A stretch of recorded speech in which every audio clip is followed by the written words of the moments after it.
지금 시장에서 굉장히 중요하고 또 뚜렷한 특징이 하나 있어서 소개를 해드리도록 하겠습니다. 저희가 자막에서도 보여드렸다시피 트럼프 대통령이 중국에 대해서 펜타닐 관련한 관세 낮출 가능성이 있다, 예정이다 이런 부분이 있고 시진핑 중국 국가주석과의 만남을 기대한다라는 그런 멘트가 나왔잖아요. 그러면서 중국 상하이 종합지수가 3,957선까지 올라가는 흐름들이 지금 나타나고 있습니다. 이게 이제 4,000선을 넘게 되면, 그래서 이제 마감이 되면 중국 증시로서는 10년 2개월 만에 처음으로 이 선을 넘는 거다라는 점에서 굉장히 의미가 있으니까 지금 올라가고 있거든요. 거의 이제 목전까지 와닿았으니까 이 부분도 잘 챙겨보시길 바라겠습니다.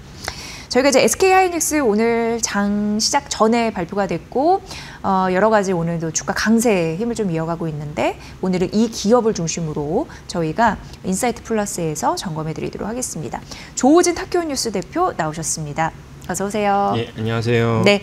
실적 보셨을 텐데 느낌 어떠셨나요? 예, 예상대로 실적이 잘 나왔고요. 예. 그리고 이제 일단은 아시는 분들 계시지만 어쨌건 제가 이제 SK하이닉스를 오늘 이렇게 많이 소개하는 코너이기 때문에 그 1분기, 3분기 잠정 실적을 한번 이제 점검을 하고 이제 말씀을 드리겠습니다.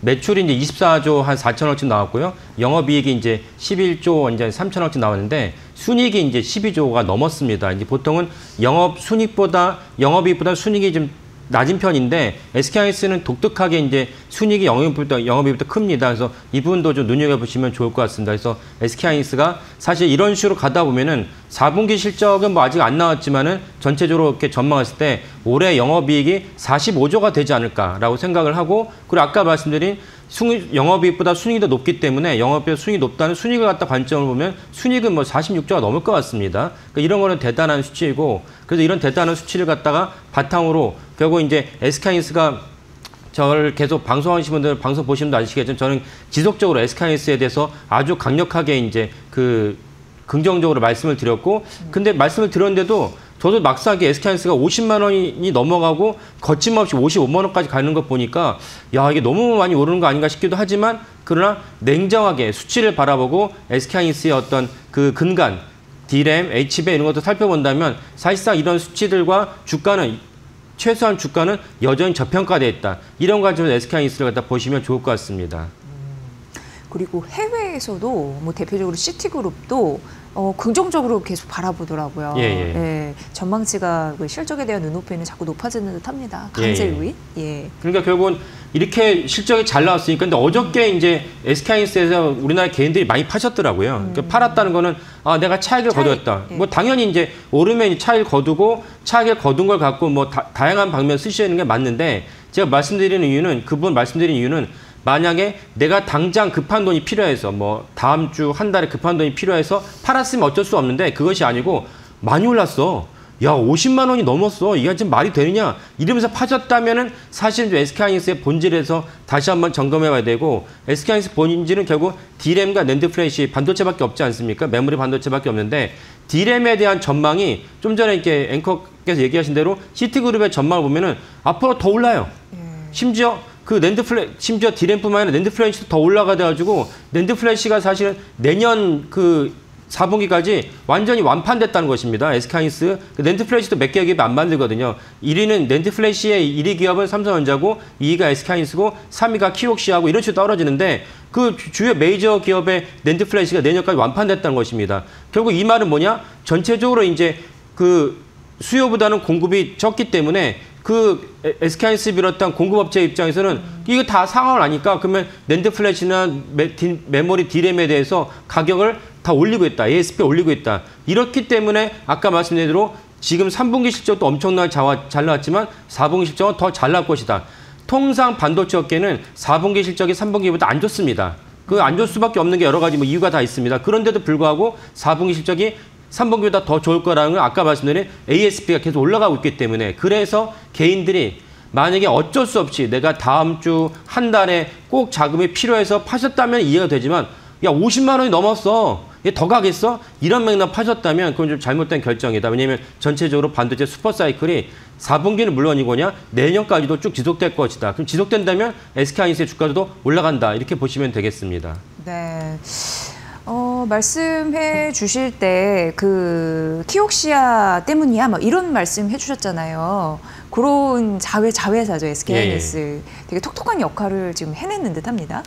맞습니다. 그러니까 결국 이제 그 이번에 SK하이닉스의 잠정 실적을 바라봤을 때 좀 독특한 점 무엇이냐면은 영업이익보다 순이익이 낮아야 되는데도 불구하고 순이익이 영업이익보다 높았다. 그래서 이 잠정 실적이기 때문에 정확한 것은 뭐 이렇게 최종 그 분기 실적이 나와봐야 알겠지만 추정하건데 그 키옥시아, 그 낸드플래시의 이제 3위 기업인데 낸드플래시의 3위 기업의 키옥시아의 SK하이닉스가 12 물량까지 다 합치면 30%에 육박하는 이제 지분을 갖고 있습니다. 네. 그렇다면은 이제 지금 잠시 말씀드리기 죄송한데 저 화면이 떠서 트럼프 미국 대통령이 부산 김해동강에 도착했다라는 모습을 생생하게 지금 보고 계신데 이제 시작됐네요. 그렇죠. 그러니까 에이펙 정상회담이 정말 그 세계적인 어떤 이목을 집중시키는 회담인 동시에 또 여기에 이제 트럼프 대통령과 시진핑 주석과의 마찰, 미중 간의 무역 분쟁이 붙다 보니까 전 세계적 뉴스가 쏟아지고 있습니다. 그래서 이제 오늘도 이제 전세 뉴스가 많이 쏟아지고 있고 트럼프 대통령이 이제 시진핑 주석을 참 독특하게 동선이 김해공항 도착해서 경주엔 공항이 없으니까요. 김해공항 도착해서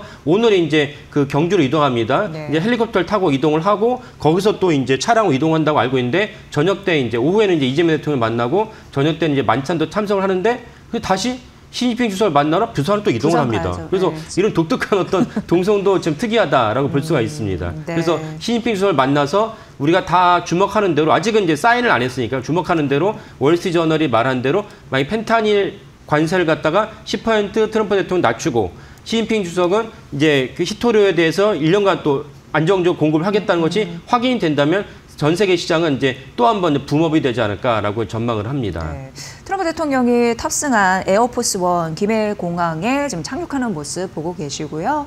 이제는 뭐 본격적인 외교전이 치러질 가능성이 있고 앞서서 말씀드린 대로 이미 좀 어느 정도 예고들이 나왔는데 그게 실제로 이행될 수 있을지 깜짝 선물들이 뭐 나올 수 있을지 이런 부분 지속적으로 속보로 나올 것으로 예상되는데 저희가 이렇게 잘 보여드리도록 하겠습니다.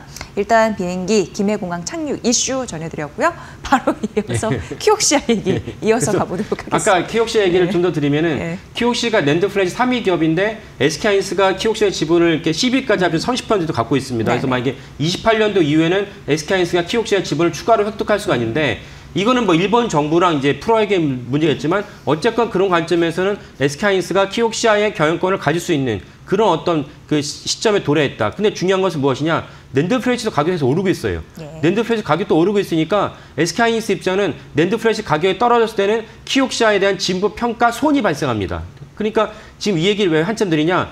이 때문에 SK하이닉스의 영업이익이 순이익보다 원래는 순이익이 영업보다 낮아야 되는데 순이익이 영업보다 높다. 이렇게 전망이 됩니다. 정확한 거는 이제 분기 실적에 나와봐야 알겠지만 그렇다면 아까 말씀대로 3분기도 잘 나왔는데 4분기에는 더 잘 나올 수 있고 내년에도 잘 나올 수 있다. 이런 맥락에서 아까 시티그룹이 계속 반도체 슈퍼사이클 얘기하고 있는데 지금 화면에 보이신 건 이제 키옥시아와 샌디스크 둘 다 이제 낸드플래시 기업입니다. 그 화면에 보신 대로 사실은 이렇게 수익률만 보면 엄청나죠. 키옥시아 낸드플래시를 주 기업인데 YTD 어제까지 수익률이 440%, 막 1억을 투자했다면 4억 4천이 떨어진다는 얘기니까 엄청납니다. 샌디스크도 마찬가지고 이 때문에 사실은 SK하이닉스의 이제 4분기 실적도 좋을 것이고 내년 실적은 더 좋다. 그러면 시티그룹은 이제 내년에 SK하이닉스의 전망을 어떻게 하냐, 영업이익 전망을 어떻게 하고 있냐? 80조를 얘기하고 있습니다.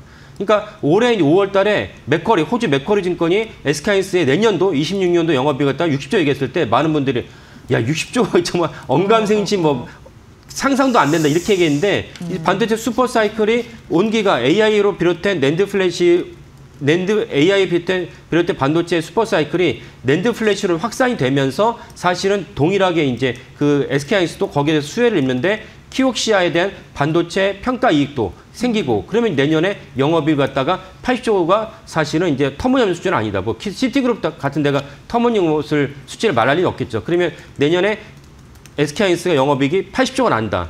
그럼 현재 영업이익만 가지고 봤을 때 SK하이닉스의 PR이 얼마냐? 5배입니다. 엔비디아 PR이 얼마 30배입니다. 이게 지금 말이 안 되는 수치이고 심지어 마이크론보다도 마이크론이 PR이 11배를 받고 있는데 SK하이닉스 PR이 5배라는 것은 아직도 더 뻗어나갈 여지가 많다. 이런 맥락으로 반도체 슈퍼사이클 50만 원 돌파, 어저께인가 그저께인가 코스피에 4천을 돌파했죠. 이런 것도 같이 보시면 좋겠습니다. 어쨌든 낸드플래시 기업인 키옥시아와 샌디스크 주가 이렇게 비교해 주셨는데 뭐 삼성전자, SK 하이닉스뿐만 아니라 뭐 이러한 기업들이 포스트 HBM도 경쟁 치열해지면서 아무튼 계속 그럴 것으로 보이죠. 예.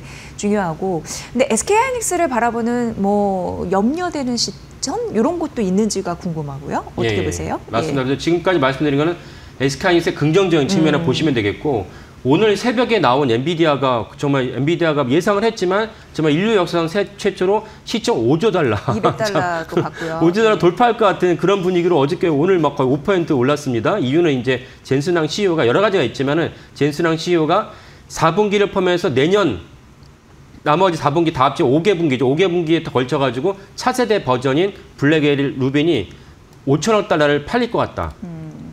미국에서 이런 걸 허투루 말하면 소송에 걸립니다. 그러니까 사실 CEO가 이런 말, CTO가 이런 말 하는 것을 되게 중요하게 여기고 신비성 있게 여깁니다.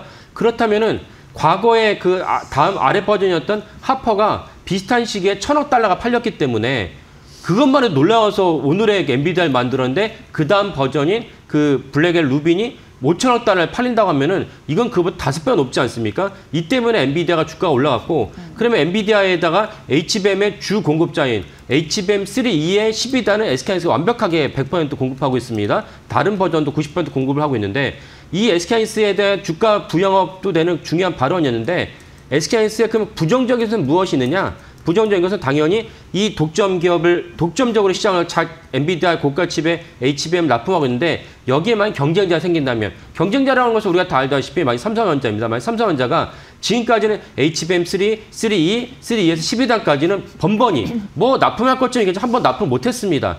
번번이 납품 못했는데 진짜 이번 납품한다. 그래서 그런다면은 3E 12단 말고 제일 중요한 것은 HBM4입니다. HBM4에 삼성전자 내년에 납품할 것이냐라는 것이 가장 중요한 관건인데 그래서 많은 분들은 이제 삼성전자가 이제 납품하겠지. 납품한다는 전망도 많이 나왔습니다. 그런 전망도 나오는데 시티그룹뿐만 아니라 JP모건 리포트를 보면은 거기서 약간 부정적으로 보고 있습니다. 어떻게 부정적으로 삼성전자가 HBM4에 대해서 납품을 못할 것이다라고 쓰진 않았고 대신 내년이 되면 삼성전자가 HBM4에 대해서 납품할지가 보다 투명해질 것이다. 그러니까 어조가 다르죠. 다른 것처럼 삼성전자가 내년에 납품하겠다라고 그러니까 그런 어떤 전망이 아니고 지금까지 삼성전자를 비롯해 여러 군데서 HBM4를 납품할 거라 얘기를 했는데 JP모건 입장에서는 아직까지는 약간 부정적이다라는 전망이 끼어 있다고 봅니다. 그 워딩 자체는 이제 내년에는 보다 투명할 것이라고 얘기했으니까요. 저도 사실은 이제 JP모건의 입장인데 저는 만약에 납품을 못할 거라 봅니다. 납품을 못할 거라 보는데 왜냐면 제가 납품을 못할 거에 대한 요소가 여전히 삼성전자 해결을 못했으니까요. 그런데 만약에 납품을 한다면 납품을 하더라도 물량은 되게 작을 것이다. 물량이 작다면 여전히 SK하이닉스의 어떤 모멘텀은 그대로 유지되지 않느냐. 그런 관점에서 SK하이닉스 바라보고 만약에 삼성전자가 제2의 어떤 전망과 틀리게 HBM 납품을 대대적으로 했다. 그러면 당연히 SK하이닉스의 전망도 낮아져야 되는 것이죠. SK하이닉스의 매출과 영업이익도 낮아지게 됩니다. 그러면 주가도 내려가겠죠. 이런 것이 사실은 SK하이닉스가 쭉쭉 뻗어가고 있는 주가와 매출에서는 부정적 요인이 되겠다라고 말씀드리겠습니다. 네. 지금 트럼프 대통령이 전용기를 타고 김해공항에 착륙하는 모습 저희가 또 발빠르게 보여드렸습니다. 어떻게 보면 이제 6년 만에 방한이고 이제부터 1박 2일간의 일정이 시작이 됩니다. 오후에 이제 한미, 우리로서 굉장히 중요하죠. 그렇죠. 정상회담이 예정이 되어 있고 그리고 트럼프 대통령을 비롯해서 7개국 정상 촉천 특별 만찬도 참여를 당연히 할 거고요. 그리고 이제 다시 부산으로 가서 내일 전 세계 초미의 관심사인 미중 회담이 진행된다라는 점 보셔야 될 것 같고요. 뭐 트럼프 대통령은 시진핑 중국 국가주석과 만나기 기대한다. 펜타닐 관련해서도 추가적인 관세 이런 부분 좀 낮출 가능성이 있다라고 하면서 지금 상해 종합지수 같은 경우에도 4천에 육박하는 흐름들 있고요. 지금 이제 관계자와 이런 부분들이 착륙을 했으니까 트럼프 대통령도 내외빈을 맞을 준비를 지금 하고 있는 모습 생생하게 현장에서 보여드렸습니다. 이렇게 좀 마무리를 해야 될 것 같습니다. 알겠습니다. 나오는 소식들이 전해드릴 거고요. 어쨌든 삼성보다는 SK 하이닉스다라는 입장에서 오늘 그렇죠. 말씀해 예. 주신 거죠. 예, 오늘 실적 잘 나왔고 앞으로도 관심 있게 바라볼 대표적인 반도체주는 SK 하이닉스다라고 정리해 주셨으니까 이 부분 참고해 보시면 될 것 같습니다. 조호진 타키오 뉴스 대표와 함께했습니다. 고맙습니다. 예, 감사합니다.